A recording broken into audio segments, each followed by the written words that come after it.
चलिए नमस्कार दोस्तों, तो हम लोग साइंस के एक सीरीज को देख लिए थे और दूसरा सीरीज हम लोग का आज स्टार्ट होने वाला है। और क्लास 10 के साइंस का ये दूसरा सीरीज हम लोग का होगा। और हम लोग आज लगभग 21 क्वेश्चनों का एक सीरीज देखेंगे, जिसमें सभी इंपॉर्टेंट क्वेश्चनों का एक सीरीज बनाया गया है।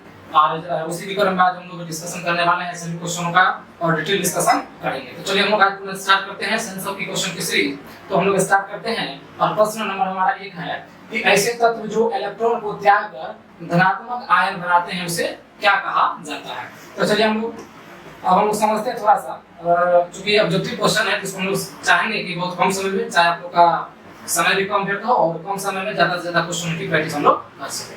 तो चलिए हम लोग स्टार्ट करते हैं। और देखिए, आपको पता होना चाहिए कि धातु और अधातु में बेसिक अंतर क्या है। उस अंतर को हम लोग आज समझेंगे और फटाक से हम तुरंत समझ सकते हैं। ऐसा वैसे तत्व जिसमें इलेक्ट्रॉन त्याग करने की क्षमता हो, जैसे ये धातु है सर, इसमें इलेक्ट्रॉन त्याग करने की क्षमता होती है। इलेक्ट्रॉन त्याग करने की क्षमता होती है। इलेक्ट्रॉन त्याग करने की क्षमता होती है। इलेक्ट्रॉन त्याग करने से सर उस मेटल पर या उस धातु पर या उस तत्व पर कौन सा चार्ज आएगा? तो प्लस चार्ज आएगा। और प्लस का मतलब होता है धनायन। क्या होता है? धनायन। यानी सर कोई सा भी यदि मान के चलिए कि यदि कोई M नाम का एक आपको तत्व है और ये तत्व को यदि मेटल बनाना है तो इस तत्व को इलेक्ट्रॉन त्याग करना होगा। तो जैसे एक इलेक्ट्रॉन त्याग किया तो सर इस पर क्या होगा? एक प्लस चार्ज हो जाता है। एक जितना इलेक्ट्रॉन त्याग करेगा उतना प्लस, जितना ग्रहण करेगा उतना माइनस। ये बात आपको स्पष्ट होना चाहिए। तो अधातु पर हम लोग आते हैं कि वैसे तत्व जिसमें इलेक्ट्रॉन ग्रहण करने की क्षमता हो। क्या होना चाहिए? इलेक्ट्रॉन ग्रहण करने की क्षमता होना चाहिए। इलेक्ट्रॉन ग्रहण करने की क्षमता, जितना ज्यादा कोई भी तत्व इलेक्ट्रॉन ग्रहण करेगा उतना उस पर क्या होगा? पॉजिटिव चार्ज होगा। क्या होगा? पॉजिटिव चार्ज होगा। इलेक्ट्रॉन देखिए ग्रहण करेगा तो इसको कौन सा चार्ज आएगा? Negative charge. कौन सा चार्ज? नेगेटिव चार्ज आएगा। इसमें कौन सा चार्ज आएगा? नेगेटिव चार्ज आएगा। Negative charge. यानी सर पता चल गया कि नॉनमेटल में यानी कि अधातु पर कौन सा चार्ज? नेगेटिव, जबकि धातु पर कौन सा चार्ज? धनात्मक, यानी कि पॉजिटिव चार्ज होना है। तो इसमें क्वेश्चन है कि वैसे तत्व जो इलेक्ट्रॉन को त्याग करके धनात्मक बना रहा है तो क्या कहलाएगा? धातु कहलाएगा। क्या कहलाएगा? धातु। इसी हमारा बी हमारा इस क्वेश्चन का राइट आंसर हो जाएगा। चलिए क्वेश्चन नंबर 2 हम लोग पढ़ते हैं और क्वेश्चन नंबर 2 हम लोग सेलेक्ट करते हैं और क्वेश्चन नंबर 2 की तरफ आते हैं। और 2 हमारा क्या है क्वेश्चन कि लोहा पर जिंक को लेपित करने की क्रिया को क्या कहते हैं। यानी यदि जंग लगता है तो हम लोग क्या करते हैं कि मेटल सरफेस पर जिंक की एक परत चढ़ा देते हैं और उस प्रक्रिया को हम लोग गैल्वेनाइजेशन कहते हैं, जिसे हिंदी में गैल्वेनीकरण कहा जाता है। तो गैल्वेनीकरण जिस ऑप्शन होगा वही हमारा राइट आंसर हो जाएगा। क्या हो जाएगा? राइट आंसर हो जाएगा। चलिए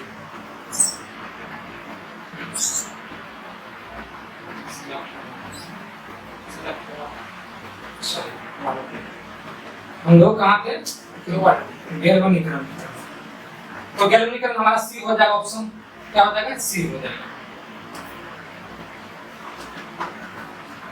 तीसरा क्वेश्चन हम लोग का है निम्नलिखित में से कौन सहसंयोजक बंधन है, यानी कि कौन कोवैलेंट बॉन्ड है। और सहसंयोजक बंधन किसे कहा जाता है? कि वैसे तत्व जिसमें यानी कि इलेक्ट्रॉन की साझेदारी से बने बंधन को कौन सा बंधन बोलेंगे? सहसंयोजक बंधन बोलेंगे। कौन सा बंधन बोलेंगे? सहसंयोजक बंधन बोलेंगे।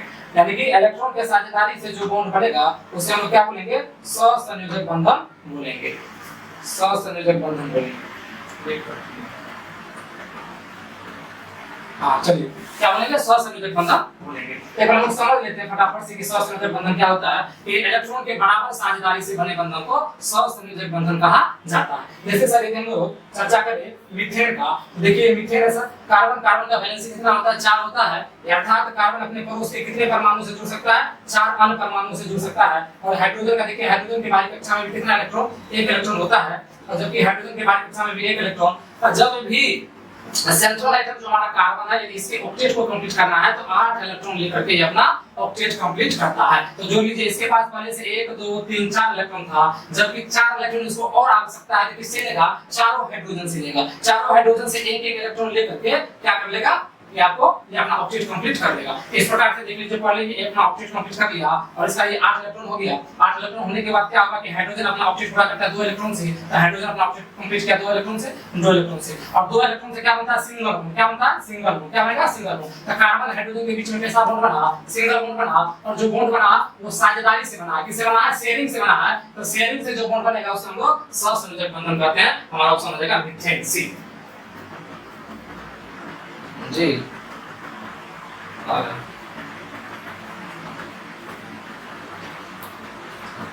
चलिए हमारा option number C is the right answer of this question. तो हम लोग बढ़ते हैं नेक्स्ट क्वेश्चन की तरफ और हमारा नेक्स्ट क्वेश्चन है क्वेश्चन नंबर 4 सिलेक्ट करते हैं और क्वेश्चन नंबर 4 हम लोग स्क्रीन पर लाते हैं। चलिए हमारा है कि आभूषण बनाने वाला सोना होता है। इसमें ऑप्शन एक ऑप्शन डिस्प्लेड है।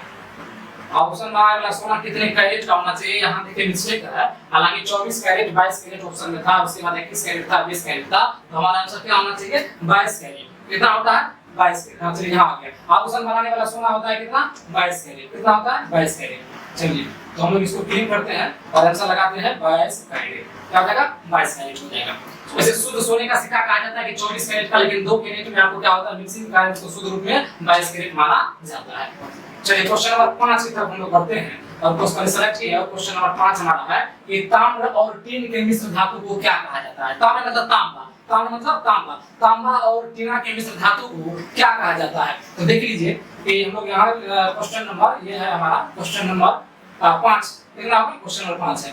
चलिए तो क्या कहा जाता है सर, इसको कांसा कहा जाता है। क्या कहा जाता है कांसा कहा जाता है। यदि पीतल की बात करेंगे तो हम एक ट्रिक पढ़ते हैं पिताजी। क्या पढ़ते हैं पिताजी। पी से पीतल हो गया, पी से क्या हो गया पीतल हो गया, ता से तांबा हो गया, ता से क्या हो गया तांबा हो गया, जी से जिंक हो गया, जी से जिंक। तो पीतल जो मिश्र धातु है वो किस से मिलकर बना हुआ है तांबा और जिंक से। किससे मिलकर बना हुआ है तांबा और जिंक से। किसमें था तांबा और टीन, तांबा और टीन से आपको क्या बनेगा कांसा। जब यदि आपको पूछ दे कि पीतल मिश्र धातु किन किन तत्वों से मिलकर बना हुआ है तो वो आपको हो जाएगा तांबा और जिंक का। इस प्रकार से ट्रिक के माध्यम से हम लोग पढ़ेंगे पिताजी पीतल तांबा जिंक। चलिए कोई दिक्कत। चलिए हम सिलेक्ट करते हैं क्वेश्चन नंबर 6 को। प्लास्टर ऑफ पेरिस का सूत्र क्या होगा। ये कई दफा एग्जाम में पूछे जाते हैं और ये सबसे इंपॉर्टेंट क्वेश्चन है। चाहे आपको प्लास्टर ऑफ पेरिस से पूछेगा या जिप्सम भी पूछ सकता है या आपको क्या कहते हैं धोने का सोडा या बेकिंग सोडा, इस प्रकार के क्वेश्चन पूछे जाते हैं। तो चलिए हम लोग इस क्वेश्चन को हम लोग डिस्कशन करते हैं और क्वेश्चन हम लोग का क्या है सर प्लास्टर ऑफ पेरिस का रासायनिक सूत्र क्या है। आपको पता होना चाहिए कि जब जिप्सम को गर्म किया जाता है 100 डिग्री सेल्सियस पर या दूसरी भाषा में कह सकते हैं कि 373 केल्विन पर, तो हमारा क्या बनता है प्लास्टर ऑफ पेरिस। बेंडेज करने में प्लास्टर ऑफ पेरिस। उसके बाद जितने भी खिलौने बनाए जाते हैं उसमें पीओपी का इस्तेमाल होता है। तो इन सबों का यानी प्लास्टर ऑफ पेरिस का बहुत सारा इस्तेमाल है। लेकिन कैसे बनाया जाता है सर तो जिप्सम को गर्म करके। किसको सर जिप्सम क्या है सर CaSO4 * 2H2। ये हमारा जिप्सम, ये क्या है जिप्सम। इस जिप्सम को हीट करेंगे, इस जिप्सम को हीट करेंगे 100 डिग्री सेल्सियस या 373 केल्विन पर, तो हमारा प्लास्टर ऑफ पेरिस बनेगा। क्या बनेगा प्लास्टर ऑफ पेरिस बनेगा। अब बताइए क्योंकि इसमें वाटर मॉलिक्यूल्स जल के कितने अणु थे 2 अणु थे। जैसे उसको गर्म किया तो पानी का क्या हुआ वाष्पीकरण हो गया। तो इसमें क्या हो गया कि 1.5 मॉलिक्यूल्स जो पानी था वो वाष्पीकरण के रूप में गायब हो गया। तो हमारा बचेगा कितना हाफ मॉलिक्यूल्स ऑफ वाटर शेष बच जाता है किसमें सर कैल्शियम सल्फेट में। और यही सूत्र हो जाता है किसका पीओपी का यानी कि प्लास्टर ऑफ पेरिस का। अब हम लोग ऑप्शन लगाते हैं। ऑप्शन हमारा बी यही है CaSO4 * H2। चलिए हम लोग सेलेक्ट करते हैं क्वेश्चन नंबर 7 में। देखिए रिपीट हो गया क्वेश्चन, कोई बात नहीं, आपको इसका आंसर ध्यान रहे होंगे कि 22 कैरेट इसका आंसर हो जाएगा। चलिए हम लोग बढ़ते हैं क्वेश्चन नंबर 8 की तरफ। इसमें से कौन उत्कृष्ट गैस है। उत्कृष्ट गैस का मतलब नोबेल गैस इसी को बोलते हैं, निष्क्रिय गैस इसी को बोलते हैं, अक्रिय गैस इसी को बोलते हैं क्या जीरो वैलेंसी वाला गैस। इन्हीं के कई नाम है। तो चलिए इनके नाम को फटाफट से जानते हैं और आंसर हम लोग लगाते हैं। इनका क्या क्या नाम हो सकता है सर उत्कृष्ट गैस, किसी गैस स्पेलिंग गलती है उत्कृष्ट गैस, या इसी को हम लोग क्या बोल सकते हैं सर नोबेल गैस, या इसी को बोल सकते हैं कौन सा गैस कि आपको इनर्ट गैस, इनर्ट गैस या इसी को जीरो वैलेंसी वाला गैस। सर कौन कौन से ऐसे गैस हैं जो इनर्ट गैस की श्रेणी में आते हैं या नोबेल गैस की श्रेणी में आते हैं, उसको हम लोग एक ट्रिक के माध्यम से पढ़ते हैं। ही ना और करीना ये जीरोक्स रंगीन, हिना और करीना की जीरोक्स रंगीन, ये सभी कौन से गैस है सर ये सभी नोबेल गैसेस है because they do not take part in the chemical bonding और do not take part in the chemical reaction because its octet is already complete. इसका ऑक्टेट पहले से भरा हुआ रहता है, इसीलिए यह जो जितने भी तत्व है या दूसरे तत्वों के साथ रासायनिक अभिक्रिया में तो भाग लेगा नहीं, यह रासायनिक अभिक्रिया करके कोई नया कंपाउंड बनाता है। तो चलिए हीलियम की बात करते हैं हम लोग। हीलियम है, नियॉन है, आर्गन है, क्रिप्टन है, जेनॉन है, रेडन है, ये सभी नोबेल गैसेस हैं। इनमें से देख लेते हैं कौन आ रहा है। आयोडीन नहीं होगा, सिलिकॉन नहीं होगा, ब्रोमीन और आर्गन दिख रहा है, आगे हमारा हो जाएगा उत्कृष्ट गैस। बताइए कोई दिक्कत। चलिए हम लोग आते हैं क्वेश्चन नंबर कितना होगा। क्वेश्चन नंबर हम लोग का होगा 8 नहीं 9 नंबर होगा। हम लोग क्षारक, आप सबको को पता होना चाहिए जब हम लोग अम्ल क्षारक और लवण पढ़ते हैं तो जब अम्ल की अभिक्रिया क्षारक से करवाई जाती है तो लवण बनता है। क्या बनता है लवण और जल बनता है। तो लवण देखिए ऑप्शन किसका ऑप्शन में है उसको हमको टिक मार देना है। हमारा ऑप्शन नंबर हो जाएगा सी यानी कि सॉल्ट हो जाएगा। चलिए क्वेश्चन नंबर हम लोग पढ़ते हैं 10 की तरफ बढ़ते हैं। किसकी तरफ पढ़ते हैं 10 की तरफ। श्वसन के अंतिम प्रोडक्ट क्या है, अंतिम उत्पाद क्या है, उत्पाद क्या है। यानी शोषण क्या है? सांस लेना और सांस छोड़ने की प्रक्रिया को क्या बोलते हैं? शोषण। और शोषण के अंतिम उत्पाद के रूप में कौन कौन सा आ जाएगा जल्दी बताइए? कार्बन डाइऑक्साइड होगा, उसके बाद आपको जल होगा और साथ में आपको एनर्जी भी मिलेगा। ये आपको क्या है सर? ये प्रोडक्ट के रूप में बाहर निकलता है, अंतिम प्रोडक्ट यही है सर। इसका शोषण का मतलब सांस लेना और छोड़ना दोनों इंक्लूड है, इसीलिए इसको हम लोग शोषण बोलते हैं। चलिए अब हम लोग क्वेश्चन नंबर पढ़ते हैं। किसमें क्वेश्चन नंबर पढ़ेंगे हम लोग 11। दांत के ऊपरी परत को क्या बोलते हैं? इनामेल बोलते हैं। और शरीर का सबसे मजबूत वाला भाग एक जबड़ा वाला इनामेल होता है। दांत 4 प्रकार के होते हैं, इंसिजर, कैनिन, प्रीमोलर और मोलर होते हैं। ये 4 प्रकार के दांत में जो इनामेल वाला पोर्शन है, इनामेल जो है ये सबसे ज्यादा मजबूत शरीर का पार्ट होता है, जो जबड़ा में दसा रहता है। ये शरीर का सबसे मजबूत पार्ट है। लेकिन यदि बोलेगा शरीर का सबसे मजबूत हड्डी, आप सबको पता है फेमर जान का, और सबसे कम यानी सबसे कमजोर यानी कि आपको स्टेपस कान का है। चलिए यानी हमारा आंसर हो जाएगा इनामेल। क्या हो जाएगा? इनामेल। चलिए हम लोग सिलेक्ट करते हैं पेन को और मारते हैं इनामेल। हमारा हो जाएगा क्वेश्चन नंबर 12। क्वेश्चन नंबर 12, मानव शरीर का सबसे लंबा भाग कौन सा होता है? यू आकार का सबसे लंबा भाग अमाशय का होता है। बेसिकली ये मानव शरीर का सबसे लंबा भाग है। चलिए हम लोग क्वेश्चन तरफ करते हैं। 4 नलिकाएं पाई जाती है। 4 नलिका जब हम लोग जाइलम और फ्लोएम को पढ़ रहे थे, तो फ्लोएम यानी ऊतक है सर, और ऊतक कोशिकाओं से मिलकर बना होता है। ये भी फ्लोएम जो ऊतक है, ये 4 प्रकार की कोशिकाओं से मिलकर बना होता है। वो 4 प्रकार की कोशिकाओं में एक कोशिका आता है, कौन सा? 4 नलिकाएं पाई जाती है फ्लोएम में। किसमें पाई जाती है? फ्लोएम में। इसमें फ्लोएम में।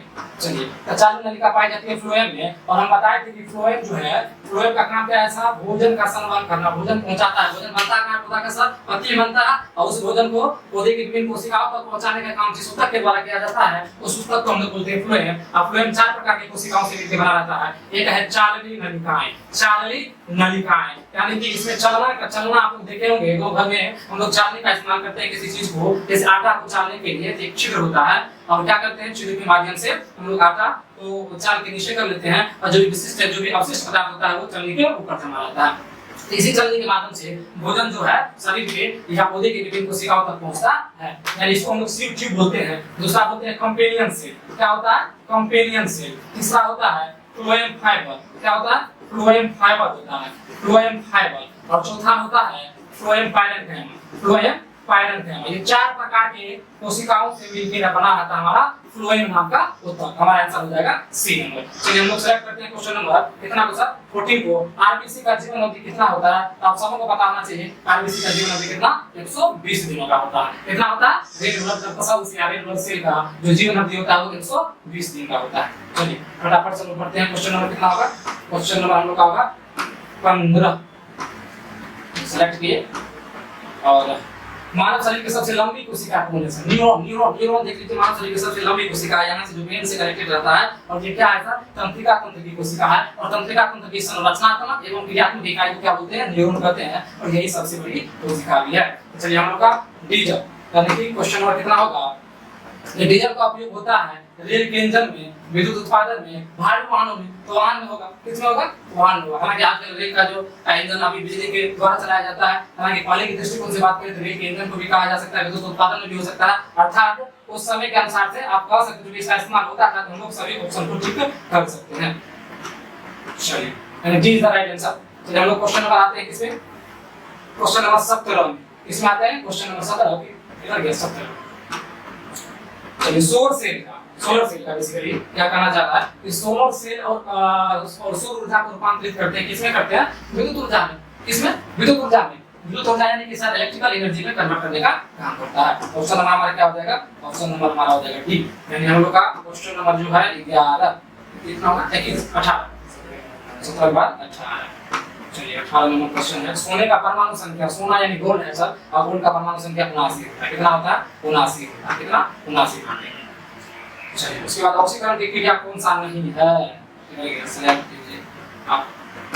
ऑक्सीकरण की क्रिया कौन सा नहीं है? देखिए दहन है, ये ऑक्सीकरण क्या होता है? वैसी रासायनिक क्रिया जो ऑक्सीजन की उपस्थिति में हो उसे हम लोग ऑक्सीकरण की क्रिया करते हैं। और दहन का मतलब जलना, जलने के लिए ऑक्सीजन की आवश्यकता है, यानी ये सर ऑक्सीजन की उपस्थिति में होगा, ये ऑक्सीकरण का उदाहरण है। उसके बाद श्वसन, सांस लेते हैं और सांस छोड़ते हैं, श्वसन, उसमें भी ऑक्सीजन की आवश्यकता है। और भोजन का पचने में तो ऑक्सीजन आवश्यकता है ये है। तो अवक्षेपण हमारा जो आंसर होगा वो नहीं होगा, जो ऑक्सीकरण की अभिक्रिया का उदाहरण नहीं है।